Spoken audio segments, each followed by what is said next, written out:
Hello दोस्तों, मैं हूँ रजनीश कुमार। दोस्तों आज की वीडियो में हम देखने वाले हैं प्रिसाइज राइटिंग, जो आपके SSB head constable and ASI steno के सेकंड पेपर में 25 नंबर के लिए आने वाला है।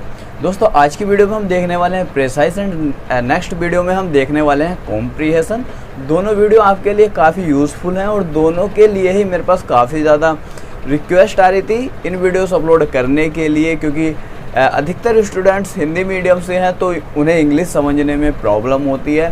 तो मैं कुछ ऐसे पॉइंट बता देने वाला हूं आप लोगों को। अगर आपकी इंग्लिश वीक है फिर भी आप अच्छे से मैनेज कर सकते हो, अच्छे से लिख के आ सकते हो, प्रिसाइज को भी एंड कॉम्प्रिहेंशन को भी। तो आप मुझे थोड़ा सा टाइम दो जिससे कि मैं आपको बहुत अच्छे से समझा सकूँ और आपको कोई प्रॉब्लम ना हो एग्ज़ाम में। तो दोस्तों पहले मैं बात कर लेता हूँ प्रिसाइज राइटिंग की। कॉम्प्रिहेंशन के लिए नेक्स्ट वीडियो अपलोड करेंगे। तो ये जो आपके एग्ज़ाम पेपर में जो आने वाला है, दोस्तों एग्ज़ाम पेपर में आपको प्रिसाइज के 2 टॉपिक दिए गए होंगे, ठीक है सर। 2 टॉपिक दिए गए होंगे जिसमें से आपको कोई एक करके आना है, ठीक है। 2 टॉपिक में से आपको एक टॉपिक करके आना है, वो कोई सा भी हो सकता है। प्रिसाइज का दोस्तों क्या होता है, प्रिसाइज को करना का मतलब होता है आपको जो टॉपिक दिया गया है उसे छोटा करके लिखना। ये कुछ रामायण कथा लिखी हुई है जो हो सकता है कि 100 लाइनों की हो सकता है 50 लाइन की हो सकता है 60 लाइनों की हो, बट हमें इसे छोटा करके समझाना है जिससे कि सामने वालों को पूरा टॉपिक समझ में भी आ जाए। पूरी राम कथा ना सुना के उसे कुछ मेन पॉइंट्स बता दिए जाएं इसी टॉपिक से रिलेटेड। तो वही हमें करके आना है प्रिसाइज में। अब वो करेंगे कैसे, किन किन पॉइंटों का हम ध्यान रखेंगे, वही हम चीज़ों को देखने वाले हैं, ठीक है सर। क्योंकि 25 नंबर हमें लेने हैं तो उसके लिए कुछ ना कुछ तो थोड़ा मतलब दिमाग लगाना पड़ेगा। ऐसा तो है नहीं कि एग्ज़ाम वाले ने फ्री के 25 नंबर देने के लिए हमें क्वेश्चन दे दिया है। तो अब ध्यान देने वाली बातें देखते हैं कि कौन कौन सी है। जैसे कि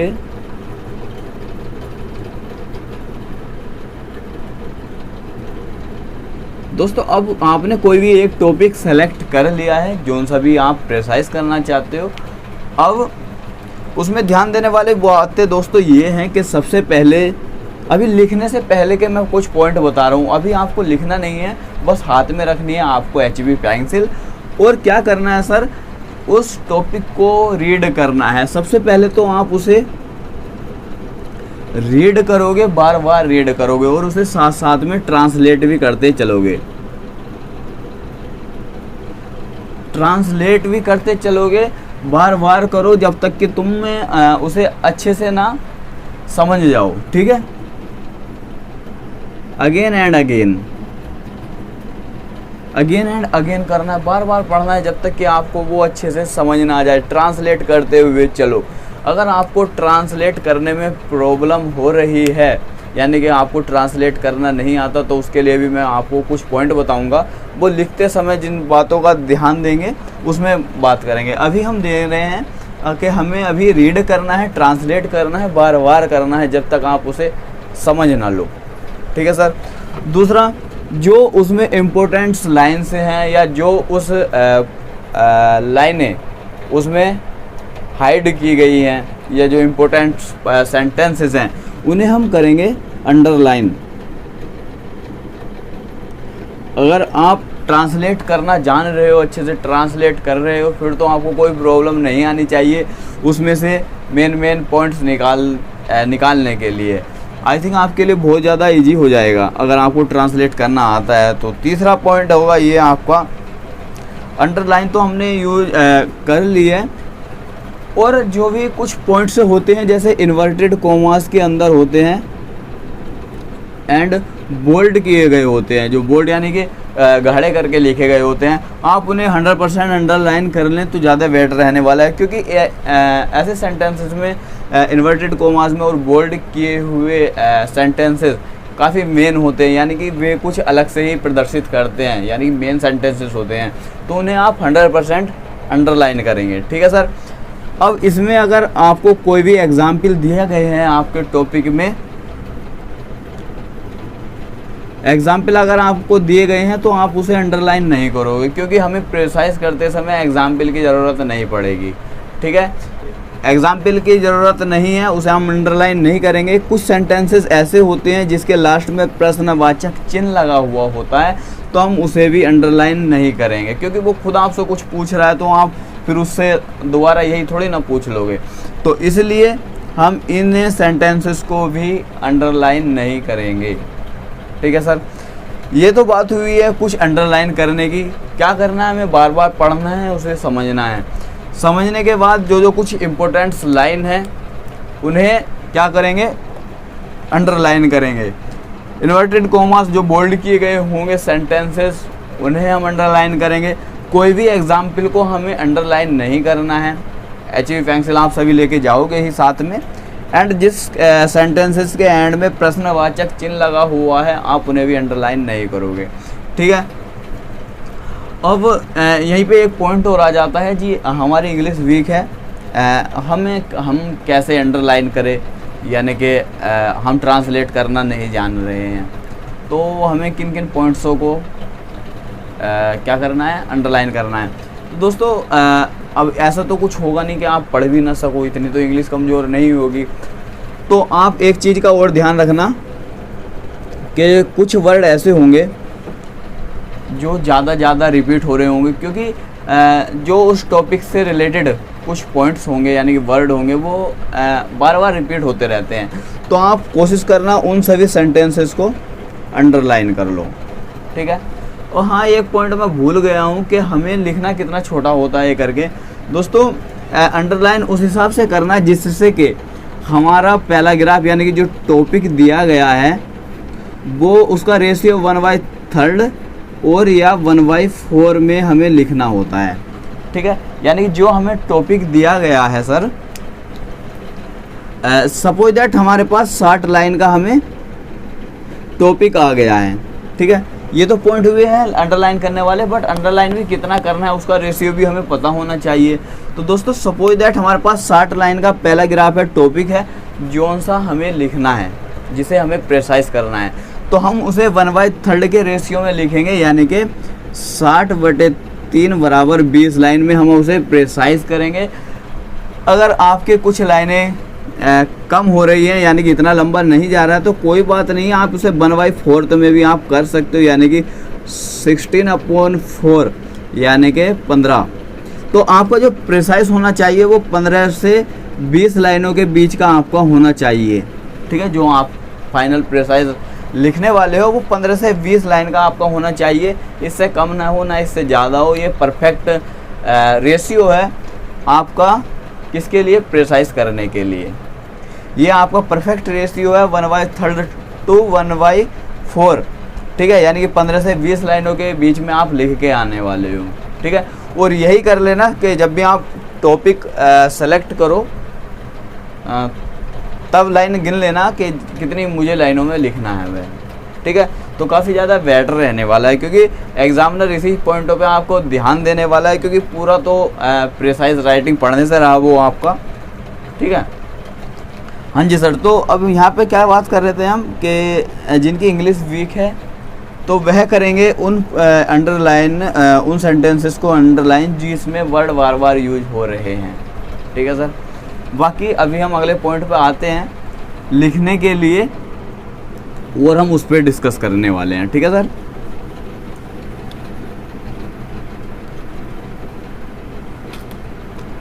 अब दोस्तों हमने अब लिखना अपना शुरू किया है नहीं, ये अब क्या किया हमने अपना प्रिसाइज लिखना शुरू किया। जो आपने अंडरलाइन किया है उससे अब यह फ़ायदा हो गया है कि आपको अब दोबारा अच्छे से पढ़ने की उसे ज़रूरत नहीं है, क्योंकि आपने जो पढ़ा था उसके बाद आपने उसे अंडरलाइन कर लिया। अब आप उसे लिखना शुरू करोगे, राइटिंग आप अपनी शुरू करेंगे, यानी कि लिखना आप शुरू करोगे अपना। ठीक है, जो भी चीज़ आपने अंडरलाइन की है।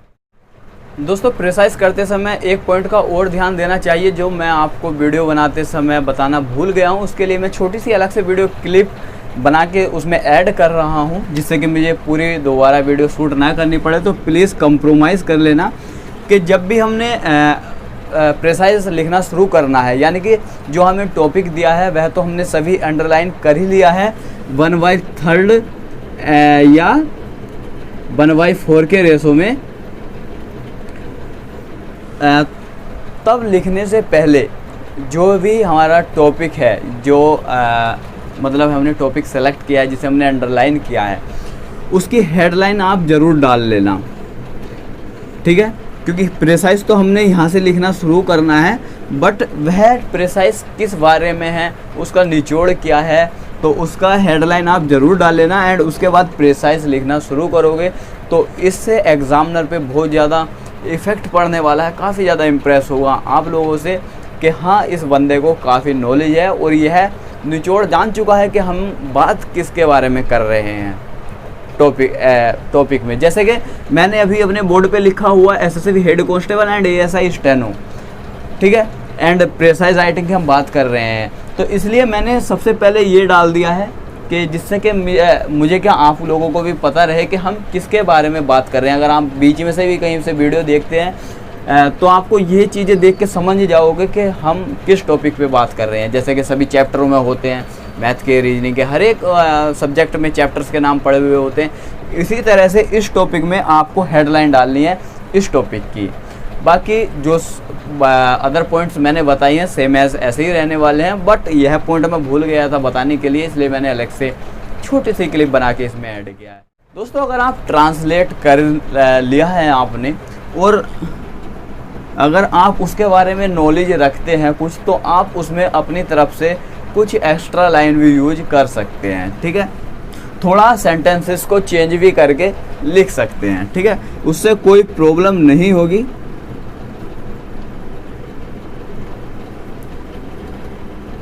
सेंटेंसेस चेंज या एक्स्ट्रा लाइन।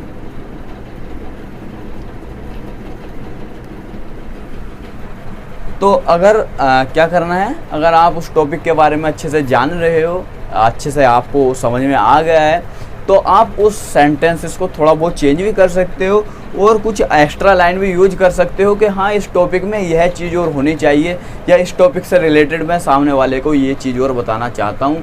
अगर आपको नहीं आता है, अलग से ऐड करना समझ नहीं आ रहा है, सेंटेंसेस चेंज करने नहीं आ रहे हैं, तो कोई ज़रूरत नहीं है दोस्त। हो सकता है आप गलत करके आ जाएं, तो गलत मत करके आना। इससे तो अच्छा यही रहेगा कि जो आपने अंडरलाइन किया है उसे ही टेप दो आप, ठीक है। फालतू एक्टिविटी करने की ज़रूरत नहीं है। बट ये उन लोगों के लिए है जिनकी इंग्लिश अच्छी है, ट्रांसलेट अच्छे से कर रहे हैं और मतलब ये सेंटेंस चेंज कर सकते हैं, ठीक है। तो आप लोग समझ ही गए होंगे। तीसरा कि आपके सभी सेंटेंसेस जो भी आपने अंडरलाइन किए हैं वो आपके स्टेप बाय स्टेप होने चाहिए, यानी कि सभी सेंटेंसेस एक दूसरे से जुड़े होने चाहिए, ठीक है, एक दूसरे के से ज्वाइंट हो सभी सेंटेंसेस, ठीक है। ऐसा नहीं है कि कुछ स्टूडेंट ऐसे होते हैं कि हमें इंग्लिश नहीं आ रही है, ट्रांसलेट करना नहीं आ रहा है, तो फाइनल प्रेसाइज करते समय कि 2 लाइन हमने ऊपर के लिख दी, 2 लाइन हमने नीचे की लिख दी, 1-2 बीच की हमने लिख दी और हमारा प्रेसाइज हो गया। ऐसा नहीं करना है, आपको स्टेप बाय स्टेप ही लिख के आने हैं सभी सेंटेंसेस, ठीक है। आपका जो होना चाहिए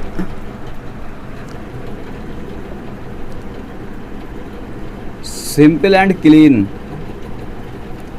तो दोस्तों, आप जो राइटिंग लिख रहे हो वो एकदम आपका सिंपल और क्लीन यानी कि साफ़ सुथरा होना चाहिए। ऐसा नहीं है कि आपने जल्दी जल्दी लिख दिया है। मतलब राइटिंग का भी आप सभी को पता है कि काफ़ी ज़्यादा इफेक्ट पड़ता है एग्ज़ाम पे, एग्ज़ामिनर पर, क्योंकि अगर आपने अच्छे से लिखा हुआ होगा तो सामने वाले को ज़्यादा प्रॉब्लम नहीं होगी चीज़ों को समझने के लिए। और आपने राइटिंग साला ऐसा किया हुआ है जो आपको खुद को समझ नहीं आए तो सामने वाले को क्या समझ में आएगा।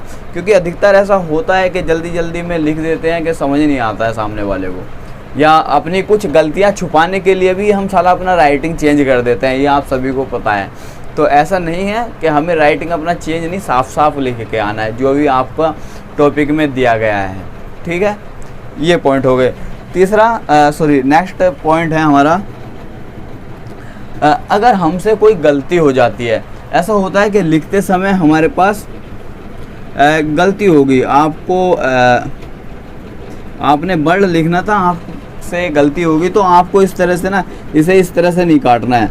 कभी पता चला कि आपने मक्खी मकोड़े वहीं पे मार दिए हैं। अगर आपकी गलती हो भी रही है तो आपको क्या करना है, एक सिंपल बीच में लाइन खींच देनी है, जिससे कि मान लिया सपोज दैट इस तरह से आप काटते हो तो दूर से हाईलाइट हो जाएगा, यार क्या कीड़े से मारे हुए हैं पेपर पे। अगर आप इस तरह से काटते हो तो यह नहीं तो ये अलग से ही फोकस करेगा कि यहाँ पे कटा हुआ है। दूसरा, अगर एग्जामिनर देख भी लेता है बट उसमें लाइन खींची हुई है, वो समझ ही जाएगा कि यार ये चीज़ कटी हुई है, तो ये ज़्यादा अच्छा रहेगा। तो इससे बैड इफ़ेक्ट नहीं पड़ेगा एग्जामिनर पे, ना ही वो आपके बारे में कुछ नेगेटिव सोच के आपके नंबर काटेगा। ठीक है सर, तो कुछ यही पॉइंट्स हैं आपको आपके प्रिसाइज करने के लिए। आई थिंक आप सभी समझ ही गए होंगे, बट हाँ जिन लोगों की इंग्लिश वीक है तो मैंने उनके लिए बता दिया है कि प्रिसाइज टॉपिक में जो वर्ड बार बार यूज़ हो रहे हैं जिन लाइन्स में, आप उन्हें अंडरलाइन कर लें एंड स्टेप बाय स्टेप आप उन्हें लिख के आएँ। कोई भी अदर एक्स्ट्रा एक्टिविटी करने की ज़रूरत नहीं है अपने प्रिसाइज में। अगर आपको इंग्लिश आ रही है, अच्छे से ट्रांसलेट अच्छे से कर पा रहे हैं, तो अपने कुछ सेंटेंसेस चेंज कर सकते हैं अकॉर्डिंग टू प्रिसाइज टॉपिक, न कि अपनी तरफ से कुछ भी पेल दिया है। ठीक है, या कुछ आप उस टॉपिक से रिलेटेड कुछ अदर भी आप बताना चाह रहे हो सामने वालों के को कि कुछ इस तरह से भी इसमें होना चाहिए, तो आप वह लाइनें भी ऐड कर सकते हो। दोस्तों, प्रिसाइज करने के कुछ यही पॉइंट्स हैं एंड अभी मैं 1-2 दिन में आपको एक सेकंड पेपर प्रोवाइड कराने वाला हूं, जो मैंने खुद ने तैयार किया हुआ है।